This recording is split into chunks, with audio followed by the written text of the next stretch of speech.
சொல்றது வாங்க நண்பா, குரங்கு ஆடும் டான்ஸ் பண்ணலாம், யானை சிரிக்கும் ஹஹாஹா, காடு முழுலு சிரிப்பு தானா.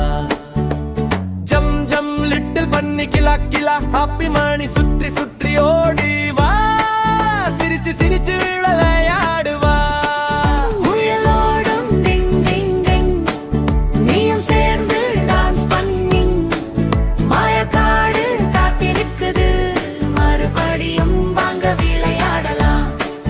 முயலோடும் டிங் டிங் டிங், நீயும் சேர்ந்து டான்ஸ் பண்ணி, மாயக்காடு காத்திருக்குது, மறுபடியும் வாங்க விளையாடலாம்.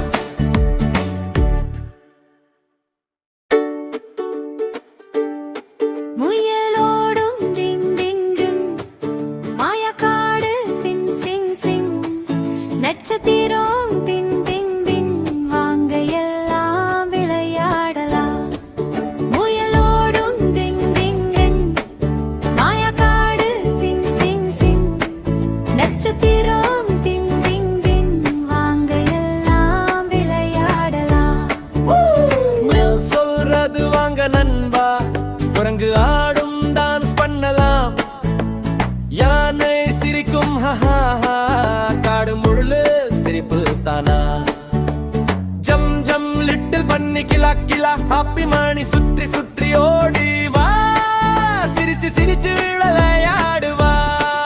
முயலோடும் டிங் டிங் டிங், நீயும் சேர்ந்து டான்ஸ் பண்ணி, மாயக்காடு காத்திருக்குது, மறுபடியும் வாங்க விளையாடலாம். முயலோடும் டிங் டிங் டிங், நீயும் சேர்ந்து டான்ஸ் பண்ணி, மாயக்காடு காத்திருக்குது, மறுபடியும் வாங்க விளையாடலாம். இந்த பையன் ஒரு டிராகனை காப்பாத்தினான். ஆனா கடைசியில் நடந்தது ஒரு சின்ன பையன். அவன் பெயர் லின். ஒரு நாள் அவன் காட்டுக்குள் சென்றான். அப்போது ஒரு காயமடைந்த குட்டி டிராகனை கண்டான். அனைவரும் பயந்தார்கள். ஆனா அவன் மட்டும் நின்றான். அவன் அதை வீட்டுக்கு கொண்டு வந்தான். அன்பாக பராமரித்தான். நாட்கள் கடந்தது. அவர்கள் நல்ல நண்பர்களானார்கள். அவர்கள் சேர்ந்து விளையாடினார்கள், சிரித்தார்கள். ஒரு நாள் கிராம மக்கள் டிராகனை பார்த்தார்கள். அது அபாயம் என்று சொன்னார்கள். அதை வெளியே அனுப்பு என்று கத்தினார்கள். லின் அமைதியாக இருந்தான். அவன் மனசு உடைந்தது.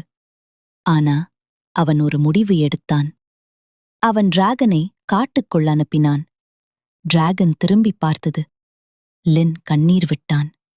அந்த இரவு அவன் தனியாக இருந்தான். அவன் அமைதியாக அழுதான். நாட்கள் கடந்தது. ஒரு நாள் காட்டில் தீப்பிடித்தது. அனைவரும் பயந்து ஓடினார்கள். அப்போது ஒரு பெரிய டிராகன் வானிலிருந்து வந்தது. அது தீயை அணைத்தது. அனைவரையும் காப்பாற்றியது.